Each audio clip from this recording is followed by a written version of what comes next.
Welcome forward. This is Jesus' Course in Miracles, Chapter 2, page 14. The whole aim of the miracle is to raise the level of communication, not to impose regression in the improper sense upon it. Before miracle workers are ready to undertake their function in this world, it is essential that they fully understand the fear of release. Otherwise, they may unwittingly foster the belief that release is imprisonment, a belief that is very prevalent. This misperception arose from the underlying belief that harm can be limited to the body. This was because of the much greater fear that the mind can hurt itself. Neither error is really meaningful because the miscreations of the mind do not really exist. This recognition is a far better protective device than any form of level confusion because it introduces correction at the level of the error. It is essential to remember that only the mind can create. Implicit in this is the corollary that correction belongs at the thought level. To repeat an earlier statement and to extend is somewhat. The soul is already perfect and therefore does not require correction. The body does not really exist except as a learning device for the mind. This learning device is not subject to errors of its own because it was created, but is not creating. It should be obvious, then, that correcting the creator or inducing it to give up its miscreations is the only application of creative ability which is truly meaningful. Magic is essentially mindless, or the miscreative use of the mind. Physical medications are forms of spells. Those who are afraid to use the mind to heal should not attempt to do so. This very fact that they are afraid has made them vulnerable to miscreation. They are therefore likely to misunderstand any healing that may induce and, because of egocentricity and fear, usually occur together, may be unable to accept the real source of the healing. Under these conditions, it is safer for them to rely temporarily on the physical healing devices, because they cannot misperceive them as their own creations.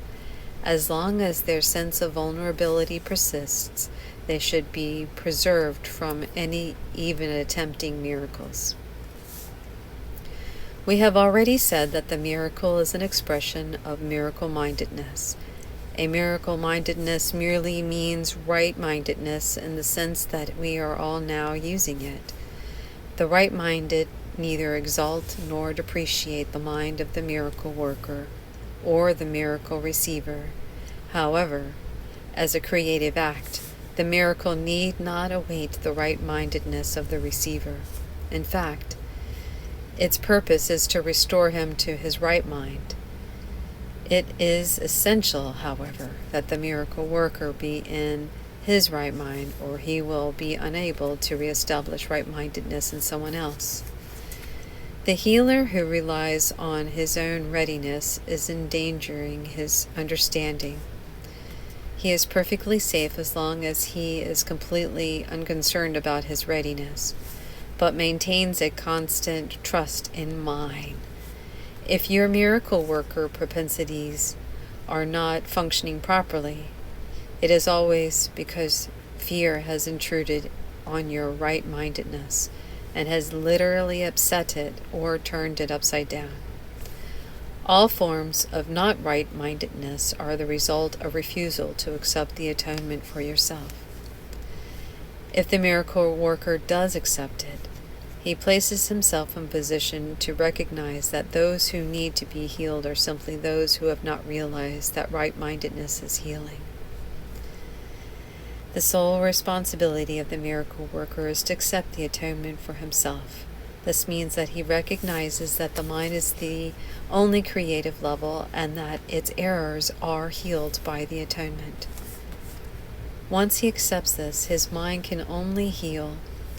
But denying his mind and destructive potentials and reinstating its purely constructive powers, he has placed himself in a position where he can undo the level confusion of others. This message he then gives to others as the truth that their minds are similarly constructed, and their miscreations cannot hurt them. By affirming this, the miracle worker releases the mind from over-evaluating its own learning device, the body, and restores the mind to its true position as the learner. It should be emphasized again that the body does not learn any more than it creates, as a learning device merely follows the learner, but if it is falsely endowed with self-initiative, it becomes a serious obstruction to the very learning it should facilitate. Only the mind is capable of illumination. The soul is already illuminated, and the body in itself is too dense. The mind, however, can bring its illumination to the body by recognizing that density is the opposite of intelligence, and therefore unamenable to the independent learning.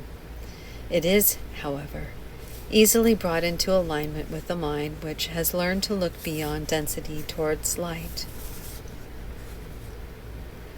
Corrective learning always begins with the awakening of the spiritual eye and the turning away from the physical or the belief in the physical sight. The reason this is so often entails fear is because man is afraid of what his spiritual eye will see. We said before that the spiritual eye cannot see error and is capable only of looking beyond it to the defense of atonement. There is no doubt that the spiritual eye does produce extreme discomfort by what it sees. Yet what man forgets is that this discomfort is not the final outcome of its perception. When the spiritual eye is permitted to look upon the defilement of the altar, it also looks immediately towards the atonement. Nothing the spiritual eye perceives can induce fear. Everything that results from the accurate spiritual awareness is merely channelized towards correction. Discomfort is aroused only to bring the need of correction forcibly into awareness. What the physical eye sees is not corrective, nor can it be corrected by any device which can be seen physically. As long as a man believes in what his physical sight tells him, all his corrective behavior will be misdirected. The real vision is obscured because man cannot endure to see his own defiled altar. But since the altar has been defiled, his state becomes doubly dangerous unless it is perceived. Thus ends page 14 to the beginning of 15.